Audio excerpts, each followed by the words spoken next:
Começar uma série de mensagens com os irmãos sobre um tema.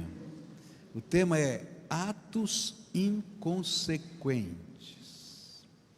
Quero ler a palavra de Deus que vai nos ajudar em pensar nesses atos inconsequentes, que se encontra lá em Mateus 27. E eu vou estar lendo aqui na versão da JUERP, da JFA, né, João Ferreira de Almeida. A palavra do Senhor diz assim: Ora, chegada a manhã, todos os principais sacerdotes e os anciãos do povo entraram em conselho contra Jesus para o matarem. E manietando, levaram-no e o entregaram a Pilatos, o governador. E então Judas, aquele que o traíra, vendo que Jesus fora condenado, devolveu compungido as 30 moedas de prata aos anciãos, dizendo: pequei, traindo sangue inocente. E responderam eles: que nos importa? Seja isto lá contigo. E tendo ele atirado para dentro do santuário as moedas de prata, retirou-se e foi enforcar-se. Os principais sacerdotes, pois tomaram as moedas de prata e disseram: não é lícito metê-las no cofre das ofertas, porque é preço de sangue. E tendo deliberado em conselho, compraram com elas o campo do oleiro, para servir de cemitério para os estrangeiros. Por isso tem sido chamado aquele campo, até o dia de hoje, campo de sangue. E cumpriu-se então o que foi dito pelo profeta Jeremias. Tomaram as 30 moedas de prata, preço do que foi avaliado, a quem certos filhos de Israel avaliaram, e deram-nas pelo campo do oleiro, e assim como me ordenou o Senhor. Pai querido, nesta hora, aplica a Tua palavra ao nosso coração.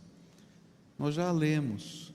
Teu Espírito é o nosso professor particular, e à medida que formos estudando, Pai, vai aplicando ao meu coração, ao coração de cada irmão, a lição particular que cada um de nós precisamos. Abençoa, Senhor, é aquilo que oramos, em nome de Jesus. Amém e amém. Existem alguns atos que eu vou chamar de inconsequentes, que talvez, se nós pudéssemos, nós voltaríamos no tempo para desfazê-los.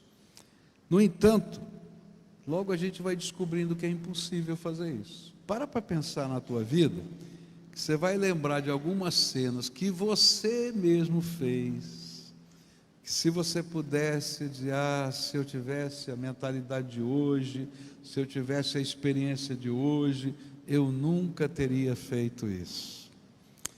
Eu lembro-me que quando eu era garoto, eu descobri, eu devia ter 6 para 7 anos de idade, eu descobri uma coisa inusitada, maravilhosa, que se você pegasse um palito de fósforo e apertasse a válvula de ar do pneu de um carro, murchava.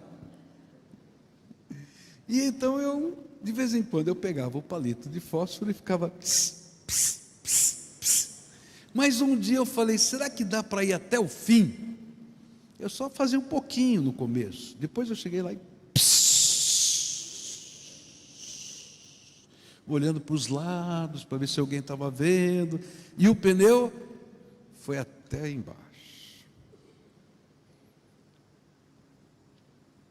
Fiz de conta que não era comigo, fui embora.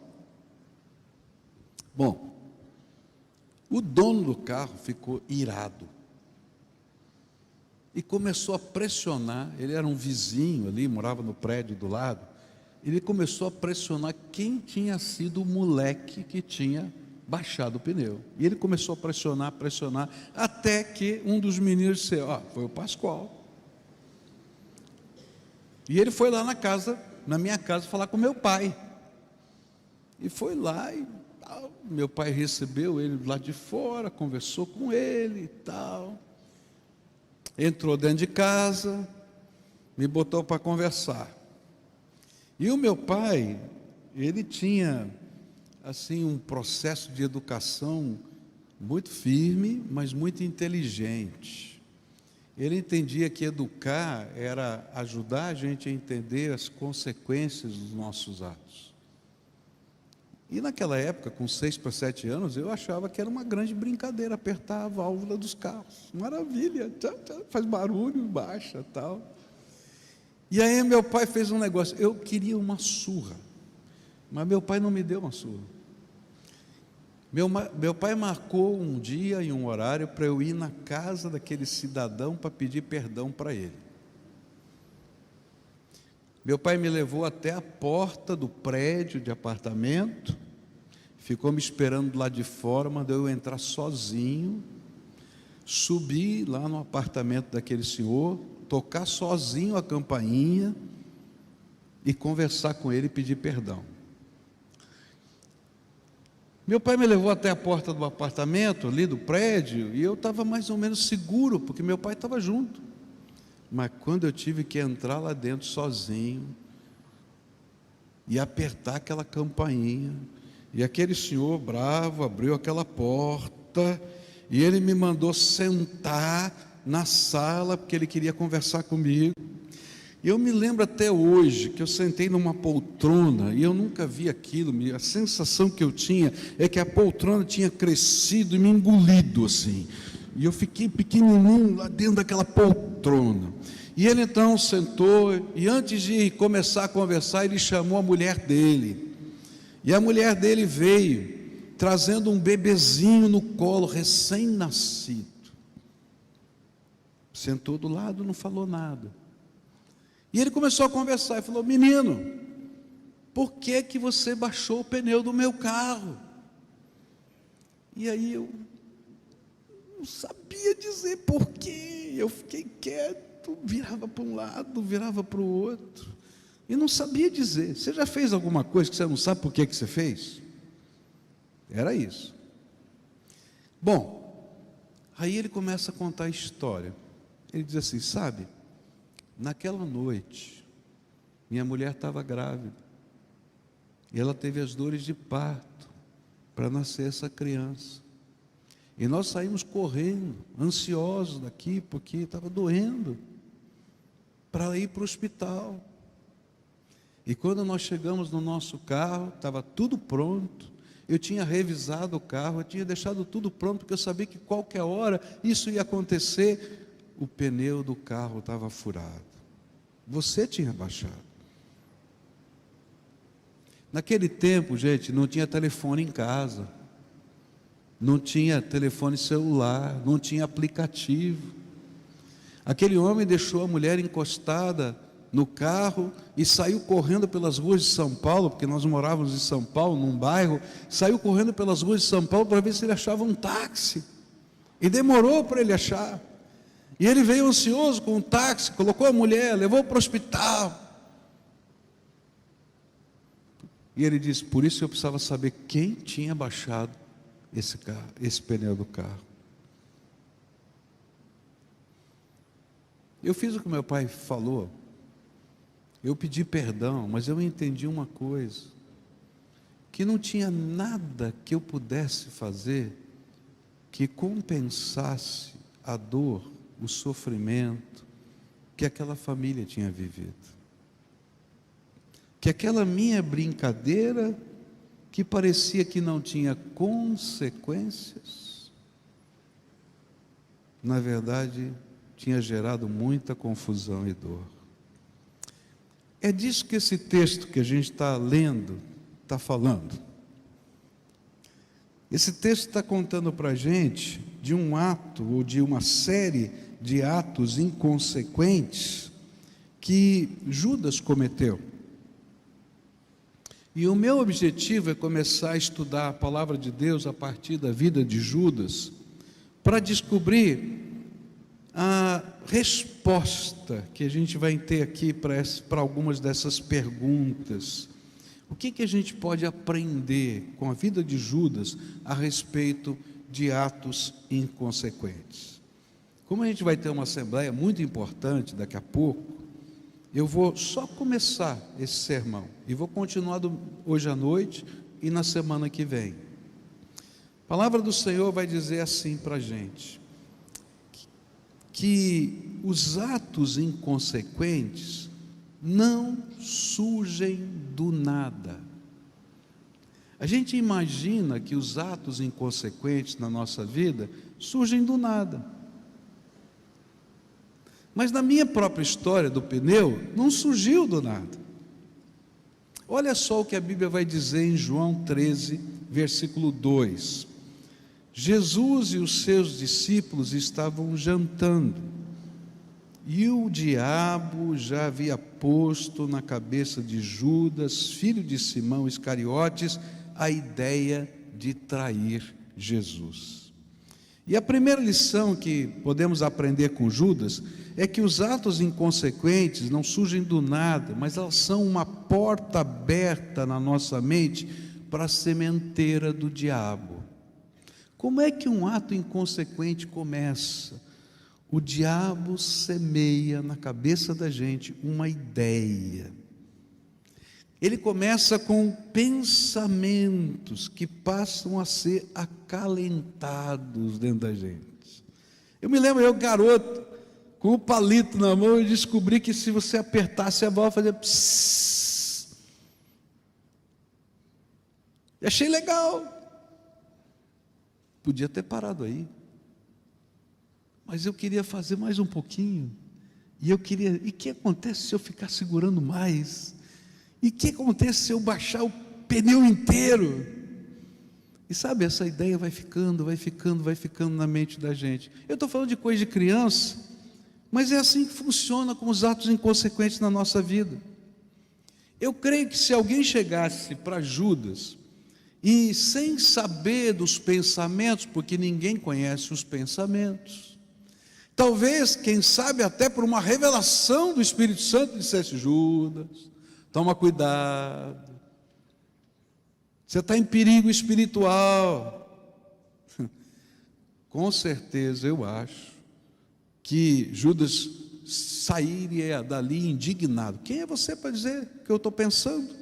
Quem é você para imaginar? Afinal de contas, eu faço parte do colegiado do ministério de Jesus. Afinal de contas, eu sou um dos escolhidos por Ele para estar entre os 12. Quem é você? Mas, na verdade, os pensamentos estavam sendo semeados no coração e na mente dele. E uma coisa que eu queria dizer para você: não importa quem você seja, você pode ser pastor, você pode ser presidente da Convenção Batista Brasileira, como eu. Sua mente é lugar onde Satanás está semeando pensamentos. Se ele semeou pensamentos na cabeça de Pedro, será que ele não pode semear na sua? Se ele semeou pensamentos na cabeça de Judas, será que ele não pode semear na sua? Mas a grande diferença está não na semeadura, mas no que a gente faz com os pensamentos. Porque se a gente começa a colhê-los, eles começam a tomar cor e forma nas nossas emoções e depois nas nossas atitudes. Os atos inconsequentes, eles refletem os desejos da nossa carne, que Satanás vai lá e sopra. Os desejos dos nossos olhos, que Satanás vai lá e sopra. Aquilo que a Bíblia chama de soberba da vida, que é o orgulho da gente, que vai lá Satanás e sopra. E que a Bíblia vai chamar de amor ao mundo. É por aí que os atos inconsequentes trabalham.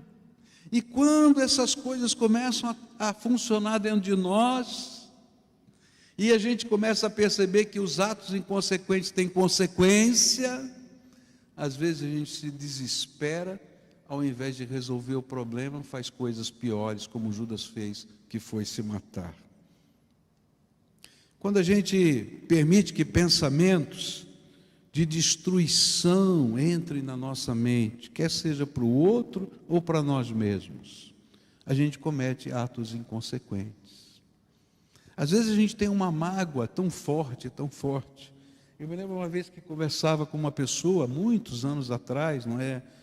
Há muitos anos, uma jovem, que cometia atos inconsequentes. Ela tinha tantas mágoas, tantas mágoas, tantas mágoas no seu coração, que ela não sabia como lidar. E quando ela entrava então em angústia profunda, sabe o que ela fazia? Ela pegava um estilete e se cortava.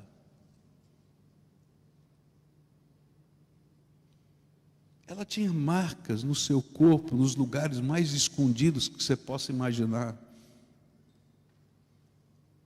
por causa das dores que ela tinha no coração, que geravam pensamentos semeados pelo inimigo, que promoviam atos inconsequentes, e essa moça estava no caminho do suicídio, porque só se cortar não resolvia. Chegava uma hora que ela queria se matar. Eu atendi uma outra pessoa que tinha sido abusada sexualmente. E eu vou falar uma coisa triste: abusada sexualmente por um pastor dentro de uma igreja. A gente tem que falar a verdade. Tem pecado em todo lugar, meu irmão. E se a gente não tem coragem de enfrentar o pecado, ele vai surgir na minha casa. Essa moça também estava numa rota completa de destruição, porque ela foi abusada quando garota, já era adulta, e ela também se feria nos seus órgãos genitais, de abominação daquilo que tinha acontecido com ela. Mas os sentimentos semeados pelo inimigo de autodestruição estavam dentro dela, que geravam atos inconsequentes. Cuidado com a semeadura que está na tua cabeça, porque a semeadura que está na tua cabeça vem do diabo, mas o que você faz com ela é problema teu. E há coisas tremendas da graça de Deus para a vida da gente.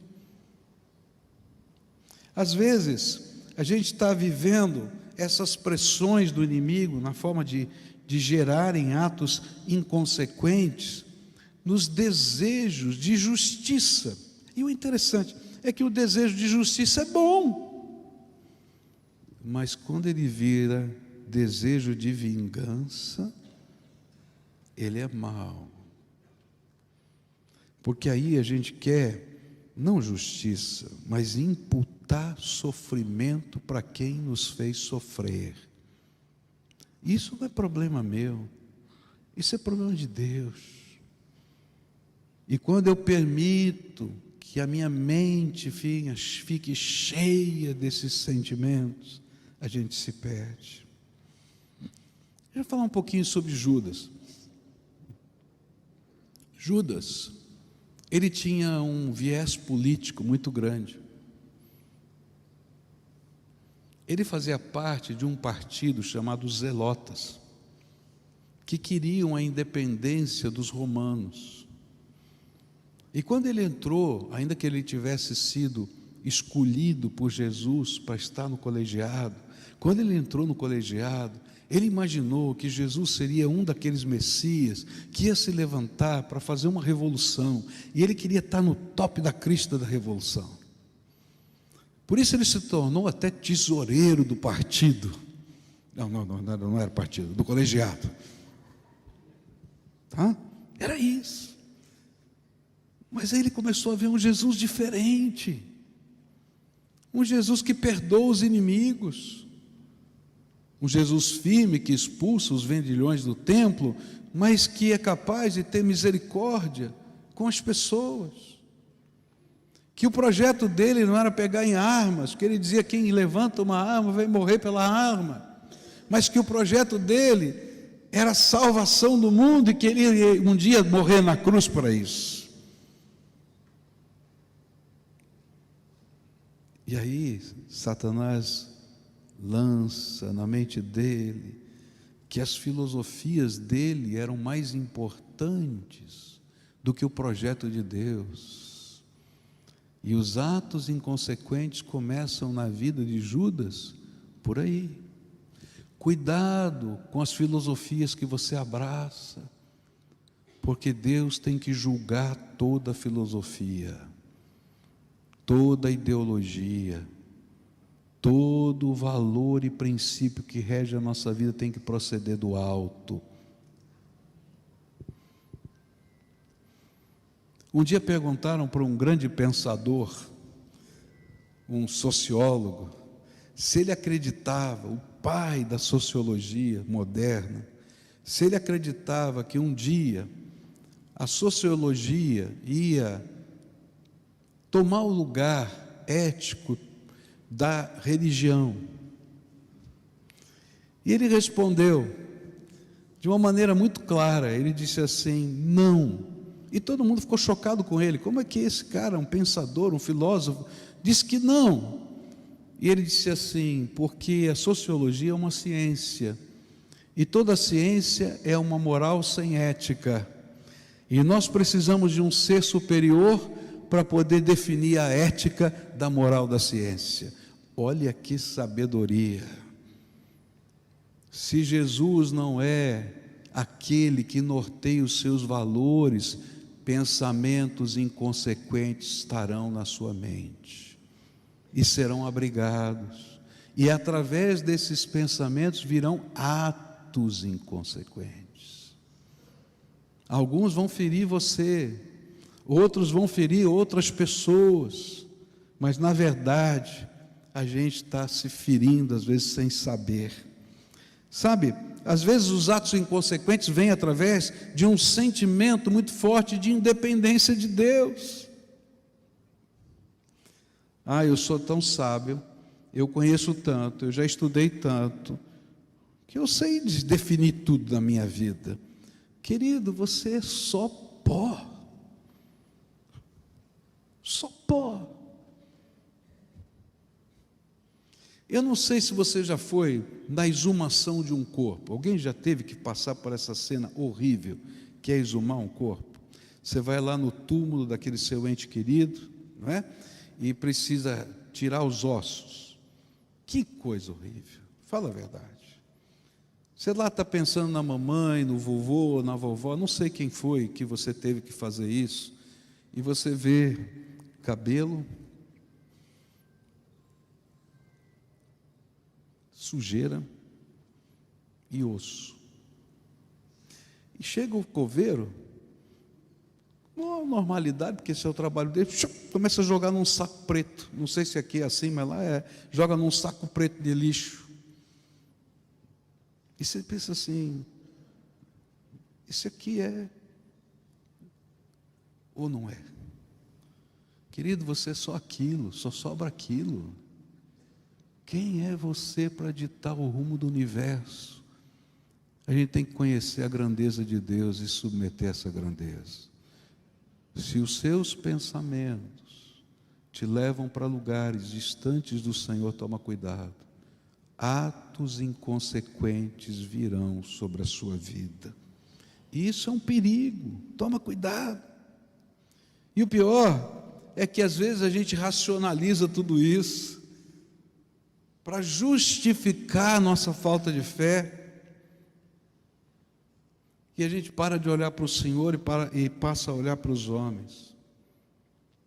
Mas todos esses pensamentos semeados pelo maligno só têm um propósito, que é o propósito do maligno: matar, roubar e destruir. Por isso, próxima semeadura feita pelo diabo no coração de Judas não foi tentar restaurar a partir do reconhecimento do erro, mas cometer outro ato inconsequente. Diante da culpa, vai lá e se enforca. À medida em que abrigamos essas ideias, pensamentos, sonhos e pecados, nós vamos permitindo que Satanás tome controle do nosso pensamento e emoções. No passado, tem muita gente de cabelo branco aqui, vai lembrar desse nome, vai conhecer esse nome, porque era um ícone dos evangélicos no mundo. Lembram de um homem chamado Jim Swaggart? Quem é que lembra aqui? Tem muita gente velha aqui, hein? Eu também. Né? Eu vou falar baixinho. Tinha uma classe de escola dominical, porque o sermão dele, o Rex Humbard pregava no sábado, o Jim Swaggart pregava no domingo de manhã. Tinha uma classe de escola dominical da igreja que eu pastoreava, que levava a televisão e assistia a pregação do Jim Swaggart na classe de escola dominical. É verdade, eu sabia. Vai lá, estuda, tá bom. Gente, o homem fez uma revolução midiática aqui no Brasil da palavra de Deus. Mas aquele homem cai no pecado. E eu não sei se vocês ouviram o testemunho dele confessando o seu pecado depois, muitos anos depois. Ele conta a história dele. Sabe como é que aconteceu aquilo? Aquele homem de Deus, o diabo semeou na mente dele desejos sexuais. Como ele semeia na tua mente, na minha, de qualquer ser humano. Agora, o que eu faço com os pensamentos é a grande questão. E ele então ficou aficionado por alguns desejos. E ele começou a ler textos pornográficos. E à medida que ele lia, os desejos aumentavam. E aí ele não se contentava mais em ler textos pornográficos. Ele começou a assistir filmes pornográficos. E depois de assistir filmes pornográficos, ele não se contentava mais só de ver, ele queria experimentar. E ele começou então a se relacionar com mulheres de programa. Até que uma delas vendeu a sua matéria para os principais jornais dos Estados Unidos. E aquilo se tornou um escândalo. Deus o perdoou, ele continuou pastor, a igreja o perdoou. Mas aquele ato inconsequente teve um preço tão caro. Até hoje. Por que eu estou falando isso? Porque o inimigo só veio para matar, roubar e destruir. Mas tem uma bênção. Sabe qual é a bênção? É que lá em 2 Coríntios 10 tem um milagre de Deus. Ele vai dizer que Deus é poderoso, através do seu Espírito Santo, de pegar todos os nossos pensamentos que nos escravizam, que nos empurram a atitudes inconsequentes, para levá-los cativos. Eles nos aprisionam, agora o Espírito de Deus leva cativo esses pensamentos. Ele vai dizer pensamentos, filosofias, fortalezas do entendimento, e ele leva cativo até o trono de Deus. Há um Deus libertador na nossa vida. Há um Deus que faz transformações na nossa vida. Durante essa série de sermões eu vou falar o que Deus faz com quem já cometeu atos inconsequentes, que parecem irreparáveis. Você não precisa se matar, porque Deus tem graça. E eu vou falar para você como. Mas hoje eu quero dizer para aqueles que ainda não cometeram, aqueles que estão aceitando a semeadura do maligno na sua mente, há um poder, há uma graça, há uma misericórdia, há uma força, há uma intervenção divina. E eu vou dizer, se você está aqui hoje é porque Deus quer usar esse poder na tua vida. Está entendendo? Porque Deus deu oportunidades, assim como Deus deu oportunidades para Pedro, Ele deu para Judas. Ele fala para Judas: Judas, o diabo está semeando isso na tua mente.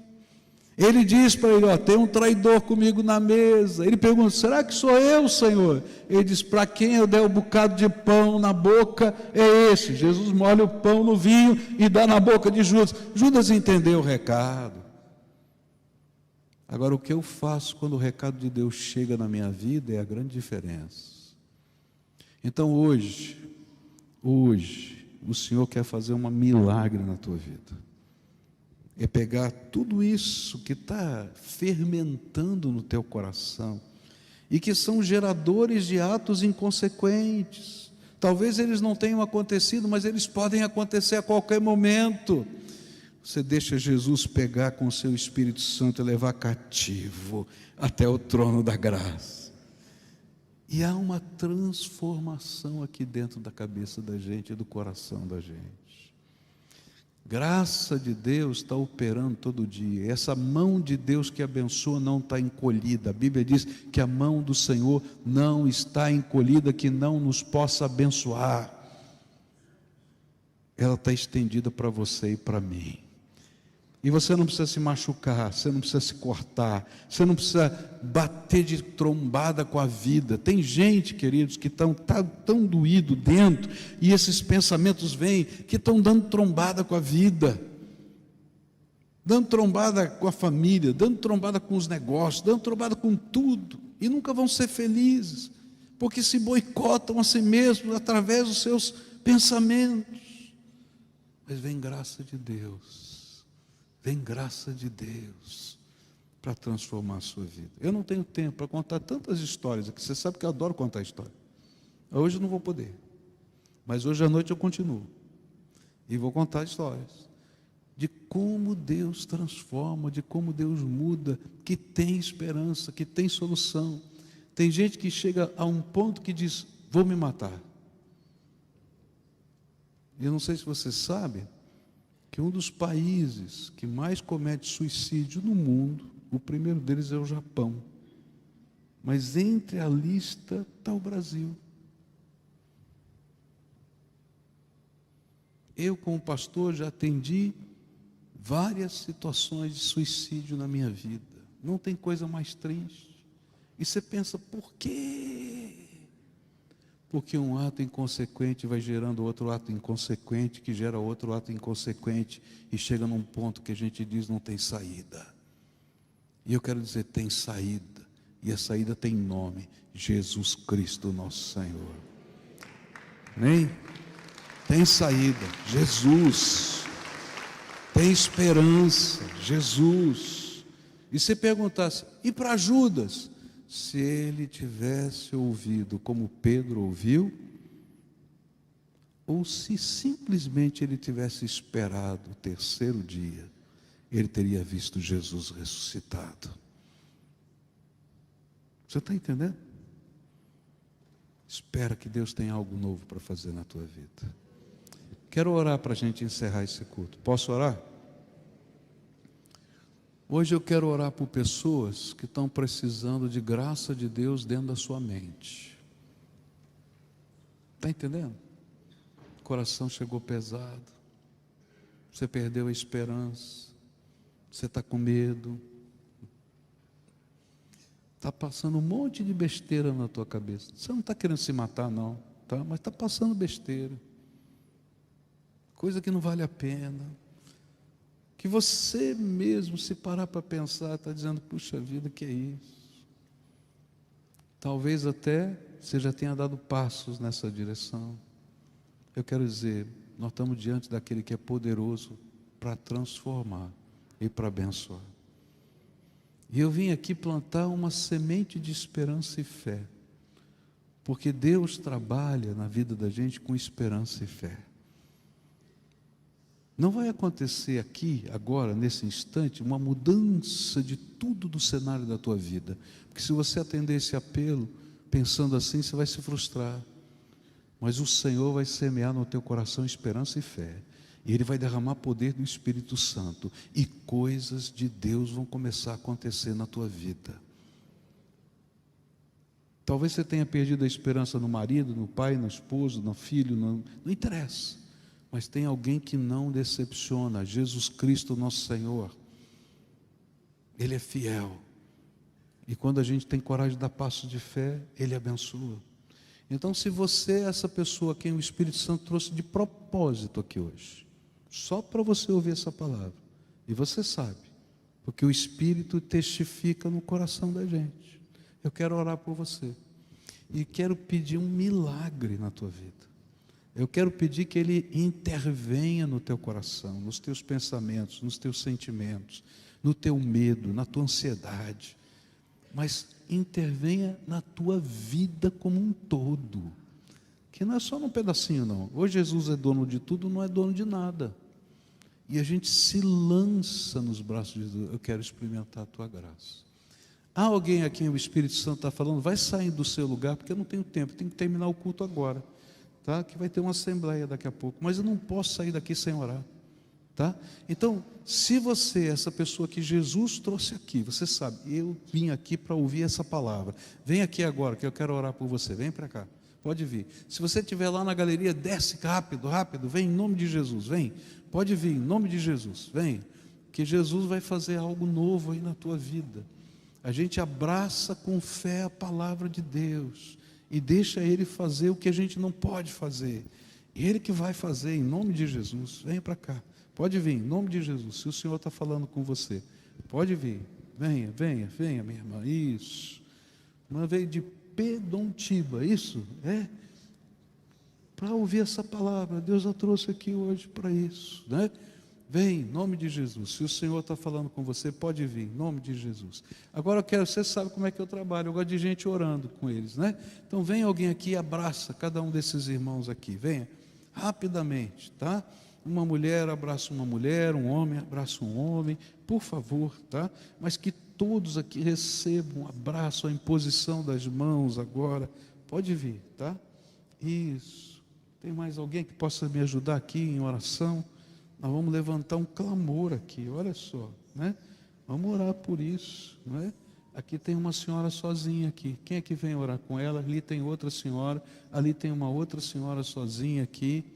Ó, uma, duas, três, aquela ali que está de ajoelhada na frente, essa senhora que está aqui, bem aqui na frente também. Isso, tá? Aqui tem mais uma senhora bem aqui, ó. Quero que alguém venha orar por ela aqui. Quem é que pode vir? Isso, vem aqui orar com ela, tá? Tem alguém sozinho que eu não vi? Levanta a mão assim para eu ver. Está sozinho? Tá. Agora você fica de pé, levanta a tua mão para orar comigo aqui. Lembra, essa oração aqui não faz parte da liturgia só. A gente crê no poder de Deus. Você crê no poder de Deus?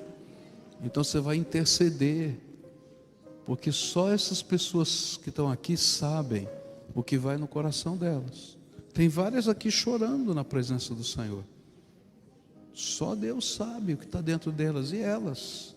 Então agora você vai se unir em fé e vai pedir: Senhor, abençoa. A gente não está aqui para julgar ninguém, e nem eles são troféus de nada. Eles são filhos amados do Deus Todo-Poderoso, que Deus quer acolher em amor e graça aqui hoje. E nós como igreja vamos fazer isso, tá bom? Vamos orar por isso?